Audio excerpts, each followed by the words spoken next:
Hello students, आज BSc second same की class है। नेक्स्ट टॉपिक अपना था first law of thermodynamics. Last class में हम लोगों ने पढ़ा था जीरो लॉ और first law of thermodynamics. First law of thermodynamics क्या है, कोई बताना चाहेगा हमको? इसका एक लाइन में आंसर होता है first law of thermodynamics. Yes, हम लोग 12 में भी पढ़ चुके थे। डी क्यू बराबर D you plus D W. क्या पढ़ चुके थे? डी क्यू बराबर D you plus D W. You आपकी क्या है? हीट, ऊष्मा। यू आंतरिक एनर्जी, डब्ल्यू किया गया कार्य। तो इसके नाम पे ही इसकी डिफिनीशन बनती है। डी क्यू बराबर D you plus D W. किसी सिस्टम पर दिखाए उसकी ऊष्मा, उसकी जो एनर्जी है, उसकी आंतरिक एनर्जी और उस पर किए गए कार्य के योग के समतुल्य होगी। फिर से सुनिए, डी क्यू बराबर D you plus D W. किसी निकाय पर दी गई ऊष्मा उस निकाय के मतलब उस सिस्टम पर किए गए कार्य तथा उसकी आंतरिक ऊर्जा के योग के बराबर होगी। ओके, इसके एप्लीकेशंस जो कि मोस्ट इंपॉर्टेंट्स हैं, ये तो थर्मोडायनेमिक्स हम लोगों ने सिंपल तरीके से होती है।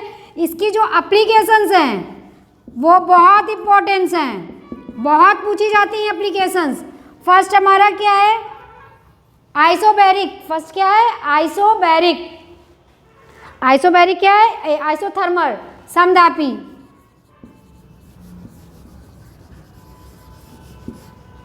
आइसोथर्मल प्रोसेस में क्या होता है, कोई बताना चाहेगा हमको? समतापी की डिफिनीशन क्या होती है?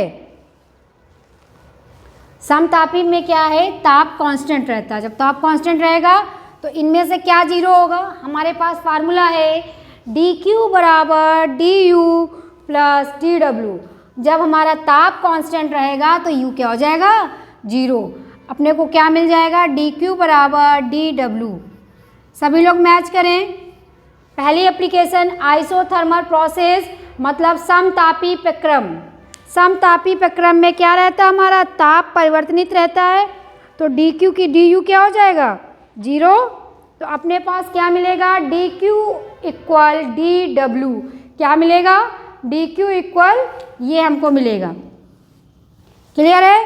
इसी तरह दूसरा आपका क्या होगा? कोई दूसरी एप्लीकेशन बताना चाहेंगे? एप्लीकेशंस मैं लिख देती हूँ, ठीक है ना, एक एक करके। दूसरा क्या है, कोई बताना चाहेगा? Adiabatic process. एडिबैटिक प्रोसेस में क्या होता है? रुद्धोष्प्रक्रम। ना तो ऊष्मा दी जाती है और ना ही ऊष्मा उस पूरे प्रक्रम में ली जाती है। मतलब ना इस सिस्टम में अंदर आती है और ना उस सिस्टम में बाहर जाती है। हमारा फार्मूला क्या है? डी क्यू बराबर D you plus D W. मतलब ये क्या होगा हमारा? जीरो। तो अपन को क्या मिल गया? डी यू बराबर माइनस डी डब्ल्यू। ओके, या लिख सकते हैं डी डब्ल्यू बराबर माइनस डी यू। क्लियर है सबको? एडिबैटिक प्रोसेस में क्या होगा? रुद्धोष्प्रक्रम में।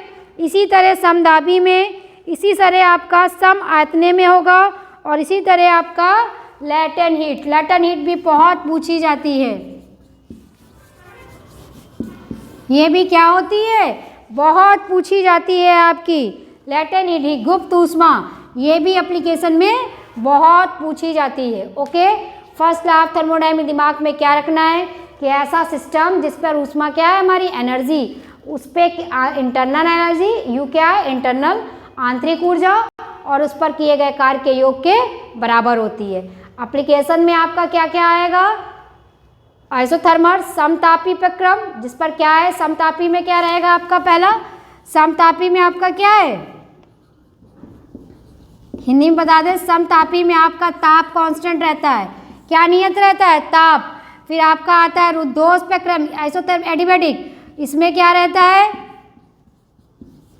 ऊष्मा का आदान प्रदान नहीं होता है। फिर आपका आता है समदाबी। इसमें क्या रहता है? पी कांस्टेंट रहता है। क्या रहता है? पी। समायतनी।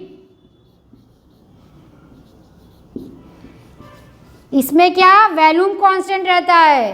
इसी तरह आपका लास्ट में आएगा लैटेंट हीट, Q बराबर ml। ओके, नेक्स्ट क्लास में इससे रिलेटेड हम क्या लगाएंगे, न्यूमेरिकल लगाएंगे। ओवर।